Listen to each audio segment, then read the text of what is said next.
నిత్యం దేవుడికి పూజలు చేసే చిలుకూరు బాలాజీ ఆలయ ప్రధాన అర్చకులు రంగరాజన్పై నిన్న జరిగిన దాడి గురించి మనం ఇక్కడ ఆలయ పరిసరాల్లో ఉండే భక్తులు జనాలను అడిగి తెలుస్తున్నాం. అసలు ఏమైంది, ఆ రోజు ఏం జరిగింది, ఎంతమంది వచ్చారు, ఏం కథ, ఏ ఏ సమయంలో వచ్చారు వాళ్ళు అడిగి తెలుస్తున్నాం.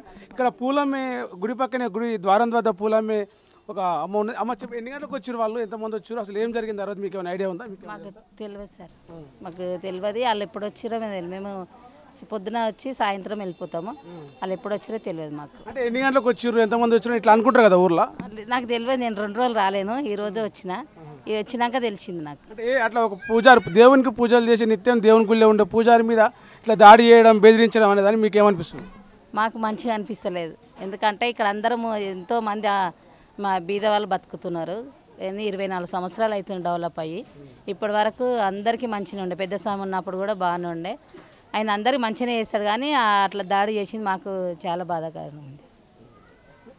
నువ్వు చెప్పా మాట్లాడు, అసలు ఎంతమంది వచ్చారు, అట్లా మీకు ఏం తెలిసింది? అంటే పంతులు గారి మీద దాడి జరిగింది, ఇట్లా వచ్చారంట అని అనుకున్నారు కదా, మీకు ఎంతవరకు తెలిసింది? ఎన్ని గంటలకు వచ్చారట, ఏం చేశారట? ఎన్ని గంటలకు వచ్చింది అంటే తెలియదు నాన్న. ఇట్లా దారి జరిగింది, స్వామి మీద అందరు వచ్చి కూర్చొని ఇట్లా మాట్లాడడం అది చేసి ఆమెను ఏడిపించి పోయినరు. అట్లా చేయడం న్యాయం కాదు, మంచిది కాదు. అట్లా రావద్దు, అట్లా చేయకూడదు. పంతులు మంచివాడు, అట్లా చేయొద్దు. వాళ్ళు మంచిగా మాట్లాడలేరు, ఇట్లా న్యాయంగా ఉండాలి. న్యాయంతో వచ్చి మాట్లాడి పోవాలి. ఏం అడిగారంట అయ్యగారిని వాళ్ళు, ఏం అడిగారు, ఏం డిమాండ్ చేసినట్టు, ఏం బెదిరించారట?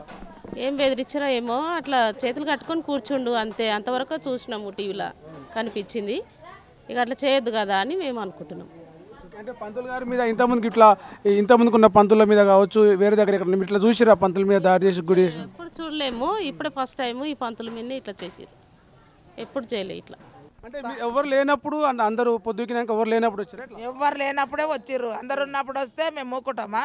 అంటే పోనీయకపోతే ఏమి వాళ్ళు ఉంటే పట్టుకుందరా? పట్టుకుంటుంటే 20-25 మంది వచ్చిరంటగా. 25 మంది రాని 50 మంది రాని పట్టుకుంటుంటే అందరం కలిసి గుంపు పోతే వాళ్ళు ఏం చేస్తారు మమ్మల్ని?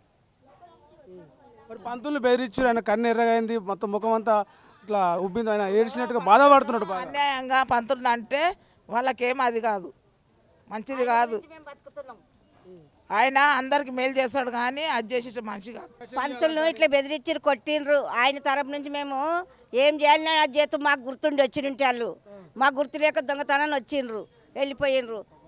స్వామి ఎంత బాధపడుతుండు, ఎంత ఇది చేస్తుండు, ఎంత ఏడుస్తున్నాడు అది మాకు తెలుసు. మీకైతే తెలియదుగా దొంగతనాన్ని వచ్చి పోరీకి దొంగ ఆయన కొట్టిపోదామని చూసిండ్రో, చంపుదామని చూసిండ్రో, కానీ ఆయనకు ఏం చేసినా కానీ ఆయనకు ఏం కాదు. మీకు న్యాయం కాదు అట్లా దొంగతనం. సదరుకు వచ్చి ఆయనతో కొట్లాడి వెళ్ళిపోవాలి. మేము నలుగురం చూస్తాం, నలుగురం చేస్తాము, మేము ఏదన్నా ఇది చేసుకుంటాం. ఆయనతోటి ఏం బాధ మీకు? మేము ఆయన గురించి మేము బతుకుతున్నాం, ఇంత ప్రజలు బతుకుతున్నారు, మేము బతికిది వీడ బాగుపడుతున్నాం. ఎన్ని గంటలకు వచ్చిరట, ఎంతమంది వచ్చిర్రు, అసలు పంతులు గారిని ఏమని బెదిరించారు, మీకేం తెలుసు? మాకేం తెలియలేదు. మాకు 7 గంటలకు కూడా తెలియదు. శుక్రవారం నాడు అయిందంట. శుక్రవారం నాడు మాకు 7 గంటలకు వచ్చారంట. ఆయన స్వామిని ఏం చేసింది మాకు తెలియదు.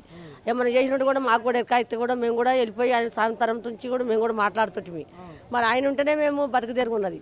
ఆయన చంపేసినాక మాకు ఏమైనా బతుకు తెరుగుందా? ఆయన చంపేద్దామని వచ్చారా, నరికేద్దామని వచ్చిందా, గుండెగాలు వచ్చింది మాకు తెలియదు. ఒకవేళ వస్తే గుండెగాలు వస్తే మన తప్పు జరిగితే ఆయన బాజార్లో పెట్టి స్వామిని బయటికి విలువనాపితే మేము కూడా స్వామి తరం నుంచి మేము కూడా మాట్లాడతాం. మేము మాట్లాడ కూర్చున్నాం. అంటే మొత్తం నల్ల బట్టలు వేసుకొని ఇట్లా గడ్డలు మిసాలు పెట్టుకొని వచ్చారు. ఎందుకు వచ్చారు? గడ్డల మిసాలు చంపుదామని వచ్చారా? వాళ్ళు చంపుదామని వస్తే మేము కూడా ఒక్కాము. ఏ నాత్ర అయితే నల్లగా ఉన్నారు, టీవీలాలు ఇస్తారు కదా సార్, టీవీలాలు ఇస్తారు, నల్లగా ఉన్నారు, నల్ల బట్టల మీద ఉన్నారు. మరి మేము తెలంగాణకు వచ్చేది మేము చూడము. ఆ టైంలో మేము ఉండాలంటే ఎప్పటికి ఉన్నాం కదా. అప్పుడు ఏ టైం పట్టవగలు రమ్మాను, ఎవరు వస్తారో సంపమాను, మేము కూడా ఉంటాం. ఆయనతో పాటు మేము కూడా ఉంటాం. అంతే సార్. అంటే ఎట్లా అంటే పంతులు మామూలుగా పంతులు కోపం ఇట్లా ఉంటుంది, పంతులు వాళ్ళని ఏమని అంటే ఎప్పుడన్నా పంతులు మాత్రం ఆయనతో ఎవరికైనా పంచాయతీ గొడవలు ఇట్లా ఏం గొడవ లేదు, పంచాయతీ లేదు, ఏం లేదు. ఆయన ఉంటేనే మేము బతుకుతున్నాం. ఆయన తరం నుంచే మేము బతుకుతున్నాం, గుడి తరం నుంచే బతుకుతున్నాం. మేము ఎవరి తరం నుంచి బతుకుతలేము. వాళ్ళు మాకు తెచ్చి 10 రూపాయలు ఏం పెడతలేరు. మాకు భక్తులు వస్తారు, స్వామి లోపల ఉంటున్నాడు, మేము గుడి దిక్కనే మేము బతుకుతున్నాం. మాకు బతుకుదేరు లేదు, మాకు ఇండ్లు లేవు, మాకు గుడి ఉండే పట్టుకునే మేము బతుకుతున్నాం. మాకు భూములు లేవు, ఏవి లేవు, మాకు స్వామి చల్లగుంటే మాకు సంతోషం. శుక్రవారం రోజు ఏదైతే చిలుకూరు బాలాజీ ఆలయ ప్రధాన అర్చకులు రంగరాజన్ గారి మీద దాడి జరిగిందో దాన్ని ఇక్కడ ప్రజలు, రాజకీయ నాయకులు, ప్రముఖులు, ప్రభుత్వంలోని మంత్రులు, ఎమ్మెల్యేలతో పాటు ఇక స్థానికంగా చిలుకూరులో ఉండే ప్రజలు, ఇక్కడికి వచ్చే భక్తులు కూడా ఖండిస్తూ ఉన్నారు. పూజారి మీద దాడి చేయడం అనేది అత్యంత హేయమైన చర్య. ఆయన నిత్యం దేవునికి పూజలు చేసుకునే వ్యక్తిని బెదిరించి డబ్బులు అడగడం, ఆయనను బెదిరించడం, దాడి చేయడం ఏదైతే ఉందో దీన్ని ఖండిస్తున్నాం అని చెప్పేసి ఇక్కడ స్థానికంగా ఉన్న భక్తులు, ఇక్కడ ప్రజలు చెప్తా ఉన్నారు. కెమెరామెన్ ఆధార్తో ప్రవీణ్ శంకరి, తొలి వెలుగు, హైదరాబాద్.